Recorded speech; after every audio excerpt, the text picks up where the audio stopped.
Ernakulam Koothattukulam ഇലഞ്ഞിയിൽ school ബസ്സുകൾ കൂട്ടിയിടിച്ചു. നിസാര പരിക്കുകളോടെ വിദ്യാർത്ഥികൾ രക്ഷപ്പെട്ടു. സെന്റ് ഫിലോമിനാസ് ഇലഞ്ഞി, സെന്റ് കുര്യാക്കോസ് കടുത്തുരുത്തി എന്നീ സ്കൂളുകളുടെ ബസ്സുകളാണ് കൂട്ടിയിടിച്ചത്. ലിഡിയ ജേക്കബ് വിവരങ്ങൾ നൽകാനായി ചേരുന്നുണ്ട്. ലിഡിയ, എപ്പോഴാണ് ഈ അപകടമുണ്ടായത്? എന്താണ് അവിടെ സംഭവിച്ചത്? ഈ കുട്ടികളുടെ പരിക്ക് അത് ഗുരുതരമാണോ?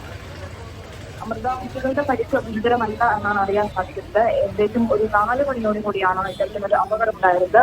ഇലഞ്ഞി ജംഗ്ഷനിലായിരുന്നു അപകടം. 2 ബസ്സുകൾ, അതായത് ഇലഞ്ഞി സെന്റ് ഫിലോമിനാസ് പബ്ലിക് സ്കൂളിന്റെ ബസ്സും ഒപ്പം കടുത്തുരുത്തി സെന്റ് കുര്യാക്കോസ് പബ്ലിക് സ്കൂളിന്റെ ബസ്സും തമ്മിൽ കൂട്ടിയിടിക്കുകയായിരുന്നു. 2 സ്കൂൾ ബസ്സുകളാണ്, കുട്ടികളെയും കയറ്റി പോകുന്ന ബസ്സുകളാണ് തമ്മിൽ കൂട്ടിയിടിച്ചത്. ഈ സൈഡ് കൊടുക്കാൻ വേണ്ടി ശ്രമിച്ചപ്പോൾ ഉണ്ടായ ഒരു പിഴവാണ് ഇത്തരത്തിലൊരു അപകടത്തിന് കാരണമെന്നാണ് നമുക്ക് അറിയാൻ സാധിക്കുന്നത്. എന്തായാലും കുട്ടികൾക്ക് നിലവിൽ വലിയ പരിക്കുകളൊന്നും തന്നെ ഇല്ല എന്നതാണ് ഏറ്റവും ആശ്വാസകരമായിട്ടുള്ള വാർത്ത. 12 കുട്ടികൾക്ക് നിസ്സാര പരിക്കുകളുണ്ട്.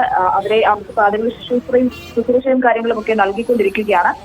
മറ്റ് ഒരു കുട്ടിക്ക് മാത്രമാണ് ചെറിയ കുറച്ചെങ്കിലും ഒരു പരിക്കുള്ളത്. കുട്ടിയെ ആശുപത്രിയിൽ പ്രവേശിപ്പിച്ചിട്ടുണ്ട്.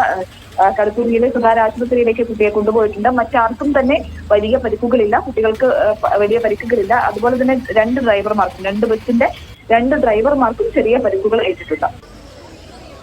ശരി ലിഡിയ.